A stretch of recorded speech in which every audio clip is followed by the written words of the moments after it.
Hello everyone, নতুন একটা ভিডিওতে তোমাদের সকলকে অনেক স্বাগত। আজকে আমি একটু প্র্যাকটিস সেট বইগুলো নিয়ে বসেছিলাম।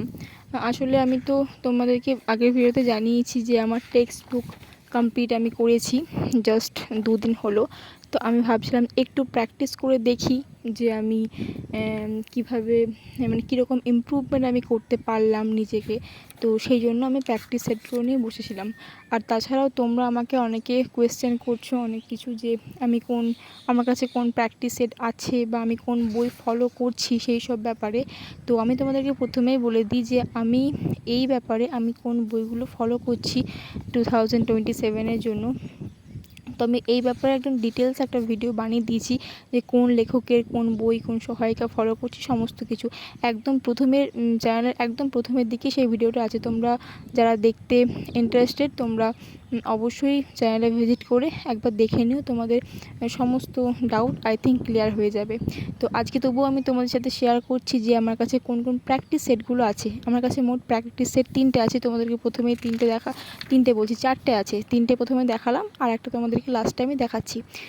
আর কোন প্র্যাকটিস সেটটা কীরকম ভালো কি না, তো সেই ব্যাপারে যদি তোমরা রিভিউ চাও তো আমি তোমাদেরকে অবশ্যই দেবো। যদিও বা প্র্যাকটিস সেটের ব্যাপারে তোমরা লাস্টে এগুলো, কারণ এগুলো তো এখনকার তো জিনিস নয়, এগুলো তোমরা লাস্টের দিকে প্র্যাকটিস করবে।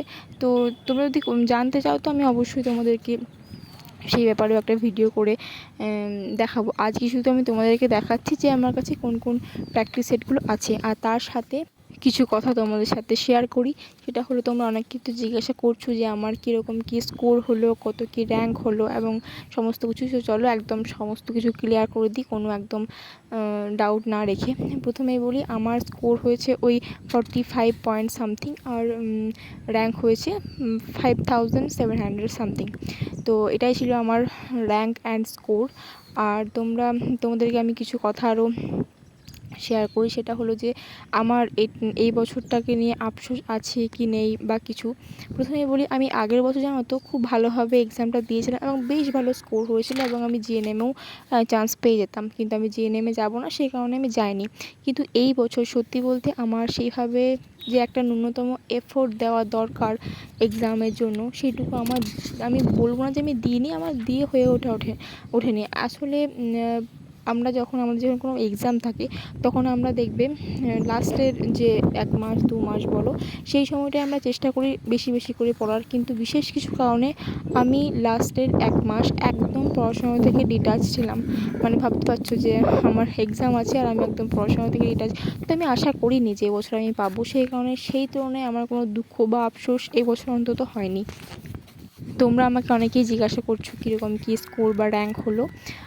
আমি তো তোমাদেরকে ইন্ডিভিজুয়াল জিজ্ঞেস করতে পারছি না, তাই আমি তোমাদেরকে ভিডিওর মাধ্যমে জিজ্ঞাসা করছি যে কীরকম তোমাদের স্কোর হলো। কারা চান্স পেলে আমাকে কিন্তু কমেন্ট সেকশনে অবশ্যই জানিও।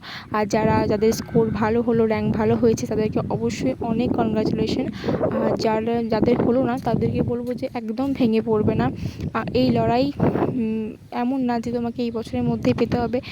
আরও তোমার কাছে সামনে অনেক বেশি ভালো সুযোগ আসবে, সেগুলোর জন্য চেষ্টা করো, অনেক ভালো হবে।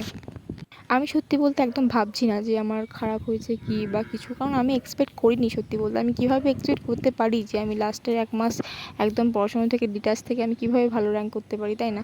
লাস্টের মাসগুলোতেই হচ্ছে একদম ইম্পর্টেন্ট যেটাকে বলে। তো ঠিক আছে, আমরা চেষ্টা করব। যাদের হয়নি তারা অবশ্যই আমার চ্যানেলটাকে সবাই সাবস্ক্রাইব করে রেখো। আমরা একসাথে জয়ী হব নেক্সট ইয়ার অবশ্যই। তো আমি এই কারণেই আমি সত্যি বলতে একদম এই কলেজ আর এটাকে সামলাতে পারছিলাম না বলেই আমি কলেজটাকে ছেড়ে দিয়েছি। ভীষণ ভালোভাবে এই বছরটা আমি এফোর্ট দেবো, দেখা যাক তারপর কি হয়।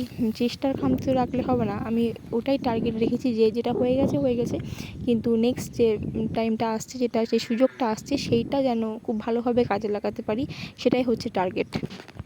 অনেকে আমাকে কমেন্ট করছো যে তারা ভীষণ তোমরা ভেঙে পড়েছো বা কিছু। আমি বলবো, দেখো, তোমাদের যেটা হয়ে গেছে সেটা হয়ে গেছে। তুমি যদি ভেঙে পড়ো, তুমি কি ওটাকে ফিরে পাবে বা তুমি ঠিক করতে পারবে? তুমি তো পারবে না, তাই না? তাই আমি এটুকুই বলবো যে যেটা সামনে আসছে, সামনে অনেক কিছু এক্সাম কিন্তু আছে, শুধুমাত্র এনএম জেএনএম না। এবছর গ্রাম পঞ্চায়েতের এক্সাম আছে, আইসিডিএস এর বলছে যে নোটিফিকেশন বেরোবে, জানি না, কোনো অফিসিয়াল তো কোনো কিছু নেই। তো যাই হোক, সমস্ত কিছু যেহেতু হ্যাঁ, আছে তো, সুযোগ আছে অনেক কিছু। আরও হয়তো তোমরা এটা ভাবছো তার থেকেও অনেক বেশি ভালো হতে পারে, তাই না? তো মন খারাপ একদম করবে না, একদম ভেঙে পড়লে চলবে না। আবার আমরা সবাই একসাথে লড়াই করব। চ্যানেলটা অবশ্যই সাবস্ক্রাইব করে রেখো, যাতে আমার রোজ প্রিপারেশন ভিডিও তোমরা দেখতে পাও এবং মোটিভেটেড থাকতে পারো। এগুলোই তোমাদের আজ বলার ছিল। আমি সমস্ত কিছু বলে দিলাম যে আমার কীরকম কী রেজাল্ট হলো। তো আজকের ভিডিওটা আমি এখানেই শেষ করছি। তোমরা কিন্তু কেউ ভেঙে পড়বে না, ঠিক আছে? সবাই হ্যাপি থাকবে, কারণ হ্যাপিনেসটাই হচ্ছে জীবনের আসল লক্ষ্য ওটাই, যে জীবনে হ্যাপি থাকতে হবে, তাই না? সব পরিস্থিতিকে সামলে হ্যাপি থাকতে হবে। তো ঠিক আছে, আজকে আসি, টাটা। সবাই খুব ভালো থেকো, আর চ্যানেলটা প্লিজ সাবস্ক্রাইব করে দিও এরকম নতুন নতুন প্রিপারেশন ব্লগ পাওয়ার জন্য। আসি আজকে, টাটা।